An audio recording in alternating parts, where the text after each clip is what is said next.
Do educate friends, then do the rest. Hello everyone, this is Sapna Singh and welcome to the channel Do Educate. जैसे कि देख सकते हैं आज एक नए टॉपिक के साथ शुरुआत करेंगे और इस टॉपिक का नाम है फ्लूइड मैकेनिक्स। फ्लूइड मैकेनिक्स के बारे में हम डिस्कस करने वाले हैं। मैं आपको ये बता दूं कि फ्लूइड मैकेनिक्स में हम पढ़ेंगे क्या, फ्लूइड की प्रॉपर्टीज़, फ्लूइड किस तरीके से बिहेव करता है, या टरबाइन है और या फिर पंप है तो उसमें फ्लूइड का बिहेवियर क्या होता है, किस तरीके से प्रोसेसिंग होती है, क्या आउटपुट निकलता है, एफिशिएंसी क्या होती है, इन सब चीज़ों के बारे में हम डिस्कस करेंगे। तो फ्लूइड क्या होता है, सबसे पहले ये देख लेते हैं। फ्लूइड मैकेनिक्स का मतलब क्या है। फ्लूइड और मैकेनिक्स, मैकेनिक्स मतलब आप समझ सकते हो मैकेनिज्म, और फ्लूइड मतलब क्या हो गया। फ्लूइड या तो गैस हो सकती है या तो लिक्विड हो सकती है। फ्लूइड में दो चीज़ें आती हैं, एक गैस होती है और एक लिक्विड होती है। सॉलिड को हम फ्लूइड में नहीं उसको कंसीडर नहीं करते हैं, ठीक। तो फ्लूइड की अगर बात की जाती है तो या तो वो गैस के बारे में बात कर रहे होंगे हम, या तो हम लिक्विड के बारे में बात कर रहे होंगे। तो ये चीज़ तो हो गई फ्लूइड के बारे में। तो अब फ्लूइड तो है, अब इसके बारे में हमें जो चीज़ें पढ़नी है तो सबसे पहले हमें पता है कि कोई भी चीज़ हम स्टार्ट करते हैं, जैसे कि स्ट्रेंथ ऑफ मटेरियल भी पढ़ा था या थर्मोडायनामिक्स भी हमने पढ़ा था, तो उसमें हमने क्या किया था, उसमें प्रॉपर्टीज़ को हमने डिस्कस किया था। तो इसी तरीके से फ्लूइड की प्रॉपर्टीज़ को हम सबसे पहले डिस्कस करेंगे। तो प्रॉपर्टीज़ कौन कौन सी होती हैं फ्लूइड की। तो पहली जो प्रॉपर्टी है, जो फर्स्ट प्रॉपर्टी है, उसको हम बोलते हैं डेंसिटी। क्या कहते हैं? Density. Density of fluid. Density को सबसे पहले मैं बता दूं कि इसको रो से डिनोट किया जाता है। रो कुछ ऐसा बनता है। डेंसिटी को किससे डिनोट करते हैं? रो से। तो डेंसिटी की जो वैल्यू होती है वो होती है mass of fluid divide by volume of fluid.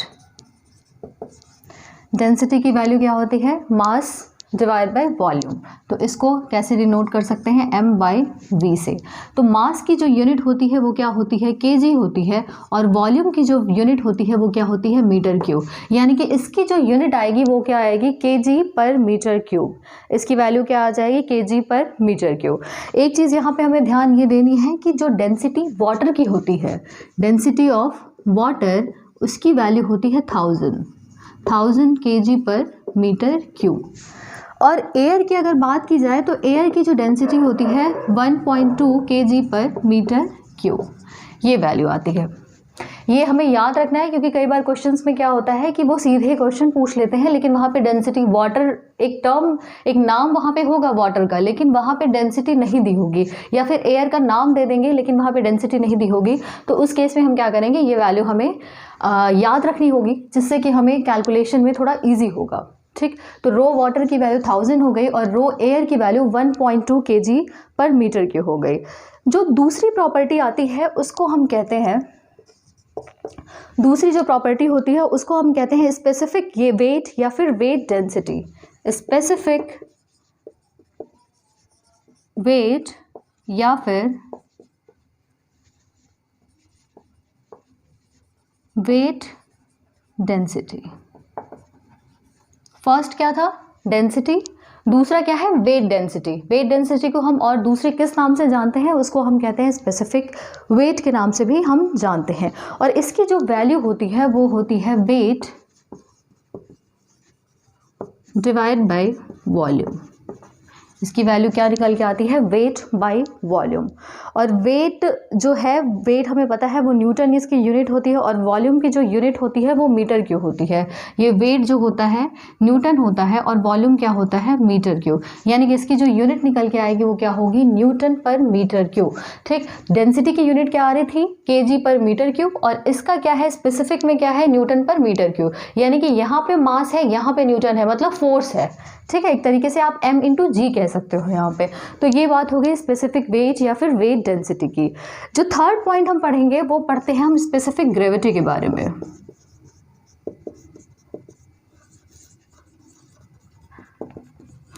Specific gravity क्या होती है? स्पेसिफिक ग्रेविटी का मतलब होता है it is the ratio of density of fluid to the density of standard fluid. Density of fluid to the density of standard fluid. ये किसका ratio होता है? Density of fluid divide by density of standard fluid. अब इसका मतलब क्या है, आप इस चीज़ को समझो ज़रा।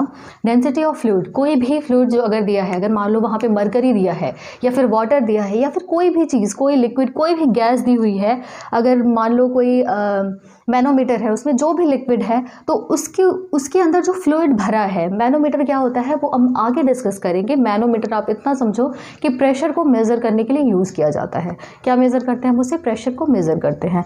तो अगर किसी मैनोमीटर में कोई भी फ्लूइड फिल किया हुआ है तो उसकी density divide by density of standard fluid. अब स्टैंडर्ड फ्लूइड क्या है? यहाँ पे दो तरीके की चीज़ें होती हैं। स्टैंडर्ड फ्लूइड की बात की जाए अगर, तो फ्लूइड जो है, जो भी आपको मैनोमीटर या जो भी चीज़ दी है, अगर तो उसमें लिक्विड है, अगर उसमें लिक्विड है, मैंने आपको एक चीज़ बताई है कि फ्लूइड क्या होती है, या तो गैस हो सकती है या तो लिक्विड हो सकती है। अगर लिक्विड है तो लिक्विड के केस में डेंसिटी ऑफ स्टैंडर्ड फ्लूइड जो होगा वो हम किसका लेंगे? वाटर का लेंगे। यानी कि हम लिक्विड के केस में किसका लेंगे? अगर तो लिक्विड है तो स्टैंडर्ड जो हो जाएगा, स्टैंडर्ड वो किसका लेंगे? वाटर का लेंगे। और वाटर के लिए हमने वैल्यू देखी है 1000 kg/m³, ये वैल्यू देखी है। अगर ये कहते हैं कि जो फ्लूइड है वो क्या है? कोई गैस है, तो गैस के लिए जो स्टैंडर्ड डेंसिटी होती है फ्लूइड की वो क्या होती है? एयर की लेते हैं। वो किसके लिए लेते हैं? एयर लेते हैं। एयर किसके लिए है? गैस के लिए। और ये क्या है? स्टैंडर्ड फ्लूइड है। बात समझ में आ गई होगी कि अगर तो कोई मैनोमीटर या कुछ भी दिया है, अगर उसमें आपसे पूछा है कि स्पेसिफिक ग्रेविटी निकालो, तो स्पेसिफिक ग्रेविटी निकालने के लिए सबसे पहले हमें ये देखना है कि जो फ्लूइड दिया हुआ है वो गैस है या फिर लिक्विड है। अगर तो वो ऊपर गैस दिया हुआ है तो गैस के लिए स्टैंडर्ड फ्लूइड की वैल्यू हम किसकी रखेंगे? एयर की रखेंगे। और एयर की वैल्यू हमें पता है, उसकी जो आप कह सकते हो डेंसिटी क्या होती है? 1.2 kg/m³ होती है। अगर डेंसिटी ऑफ फ्लूइड, अगर फ्लूइड क्या है? कोई लिक्विड है, तो लिक्विड के लिए जो स्टैंडर्ड फ्लूइड की वैल्यू हो जाएगी वो रो ऑफ वाटर हो जाएगी, दैट इज 1000 kg/m³। तो ये एक चीज़ हो गई। तो यहाँ पे अभी हमने क्या किया? हमने तीन प्रॉपर्टीज़ को देखी हैं। डेंसिटी देखा है, स्पेसिफिक वेट या फिर वेट डेंसिटी, और थर्ड पॉइंट जो है वो हमने क्या देखा? स्पेसिफिक ग्रेविटी के बारे में देखा है। आगे बढ़ेंगे और डिस्कस करेंगे कुछ और पॉइंट्स।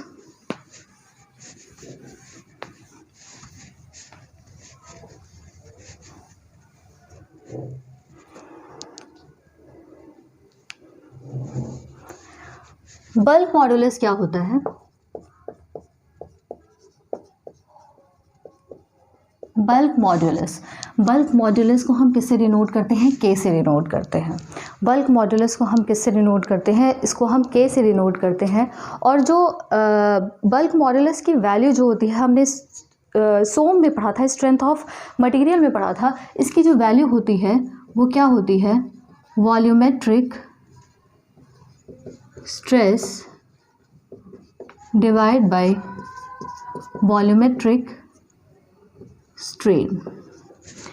हमने क्या पढ़ा है कि जो बल्क मॉडुलस की वैल्यू सोम में पढ़ा है, स्ट्रेंथ ऑफ मटेरियल में जो डिस्कस किया था, उसमें क्या है? Volumetric stress divide by volumetric strain. तो वॉल्यूमेट्रिक स्ट्रेस क्या है? यहाँ पे स्ट्रेस की अगर बात की जाए तो वहाँ पे हम प्रेशर लेते थे स्ट्रेंथ ऑफ मटेरियल के केस में। यहाँ पे हम क्या करेंगे? प्रेशर को लेंगे। किसको लेंगे? प्रेशर को लेंगे। तो वॉल्यूमेट्रिक स्ट्रेस, तो यहाँ पे क्या करेंगे? वॉल्यूमेट्रिक स्ट्रेस जो है आपका डेल्टा पी हो जाएगा। क्या हो जाएगा? Delta P. और वॉल्यूमेट्रिक स्ट्रेन की अगर बात की जाए तो यहाँ पे क्या होगा? Change in volume divide by original volume. यही तो होगा, change in volume divide by original volume. यहाँ पे एक चीज़ देखने वाली बात ये है कि वॉल्यूमेट्रिक स्ट्रेन यहाँ पे है, तो यहाँ पे हमने change in volume by original volume तो लिख दिया, लेकिन यहाँ पे एक साइन का भी फैक्टर आता है। साइन का फैक्टर क्या है ये मैं आपको समझा देती हूँ अभी, कि होता क्या है? अगर लिक्विड है या कोई गैस है, मान लो कोई भी गैस है, ठीक, यहाँ पे गैस है, गैस को हमने क्या किया? कॉम्प्रेस कर दिया।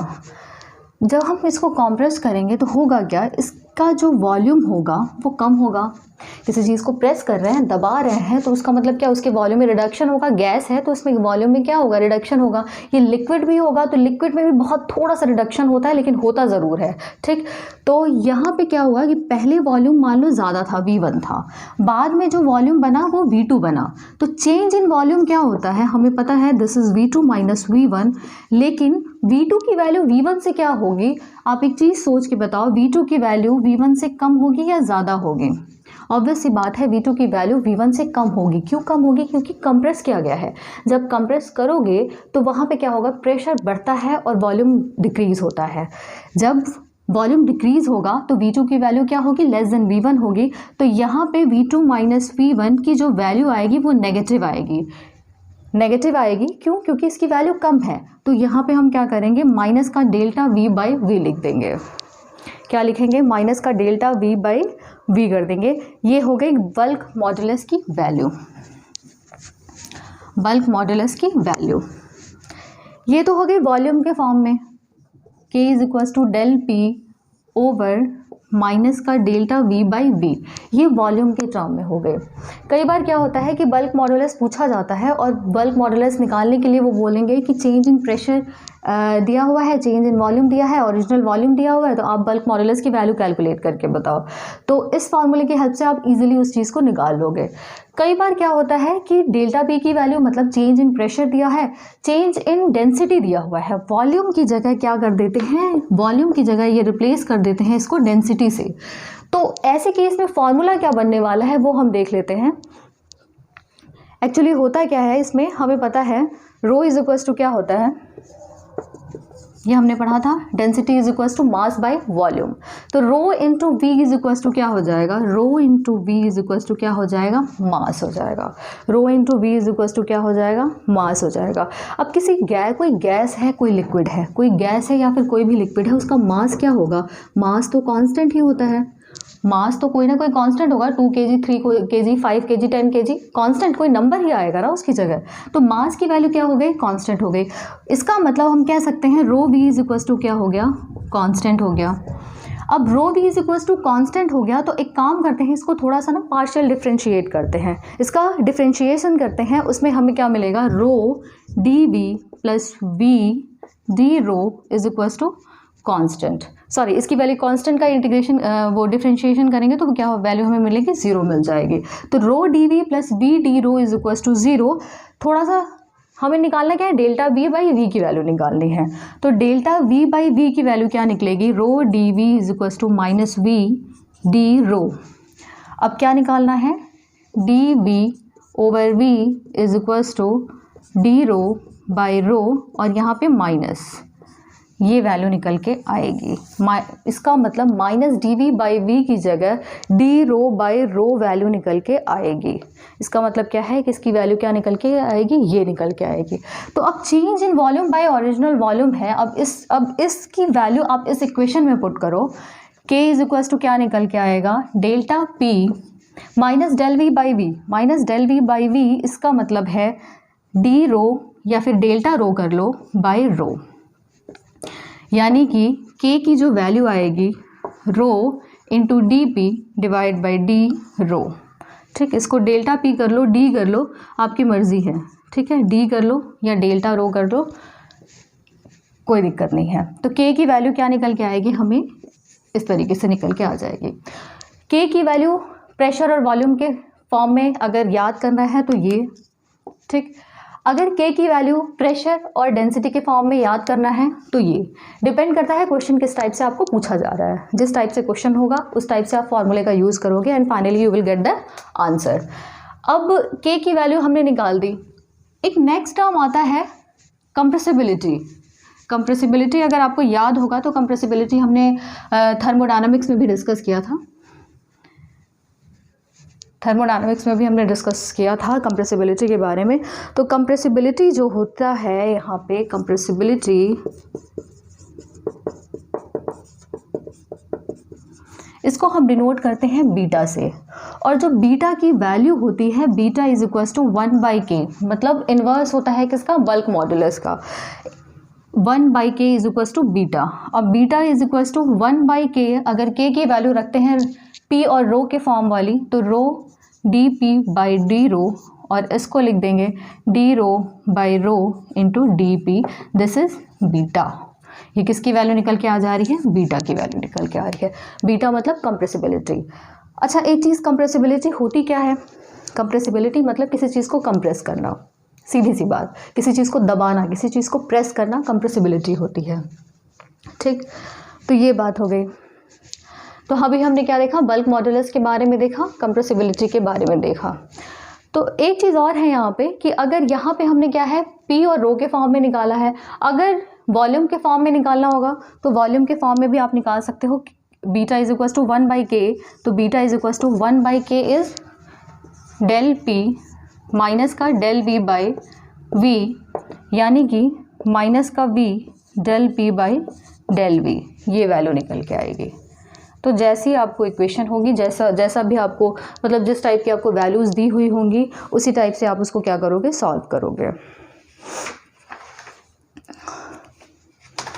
तो यहाँ पे आज हमने उसकी प्रॉपर्टीज़, फ्लूइड की प्रॉपर्टीज़ के बारे में डिस्कस किया है। आप एक बार इस लेक्चर को अच्छे से रिवाइज़ कर लेना। और है एक्चुअली क्या है कि ये चीज़ें जो है वो छोटे छोटे पॉइंट्स हैं, इनको थोड़ा सा याद रखना पड़ेगा। इनकी कोई पर्टिकुलर डेफिनेशन नहीं है, इनके फार्मूला बेस्ड है। जो प्रॉपर्टीज़ के बारे में हम पढ़ रहे हैं ना, फ्लूइड मैकेनिक्स में बहुत सारे फार्मूले हैं। तो कई बार होता है कि इंटरेस्ट क्रिएट नहीं भी होता है, लेकिन उस चीज़ को ना आपको ओवरकम करना पड़ेगा। क्या करना है? फार्मूले आप देखोगे, इजी फार्मूले हैं, बहुत टफ फार्मूले नहीं है। आप देखोगे, पढ़ोगे, उसको लिखोगे 2-4 बार, आपको अच्छे से याद आ जाएगा। तो उस चीज़ को आपको करना पड़ेगा, प्रैक्टिस करनी पड़ेगी, फार्मूले याद करने पड़ेंगे। एक बार फार्मूले याद हो गए तो फिर क्वेश्चन सॉल्व करना बहुत ईजी हो जाएगा आपके लिए। जो कॉन्सेप्ट वाली चीज़ें हैं वो तो मैं डिस्कस करूँगी, लेकिन यहाँ पर आपको थोड़ा सा ध्यान देना पड़ेगा क्योंकि बहुत सारे फार्मूले हैं और फार्मूलों की कोई ट्रिक नहीं होती। आप अच्छे से समझ सकते हो फार्मूले, आप कुछ अपने हिसाब से थोड़ी बहुत ट्रिक्स यूज़ करके आप अपने हिसाब से बनाने की कोशिश कर सकते हो, लेकिन उसको समझाया नहीं जा सकता। आप जिस हिसाब से आपको बेटर लगता है आप उस हिसाब से कर लेना, लेकिन याद करना ज़रूरी है, याद होना चाहिए। ठीक, तो आप इस क्लास को रिवाइज़ कर लेना। मिलते हैं नेक्स्ट क्लास में। Thank you.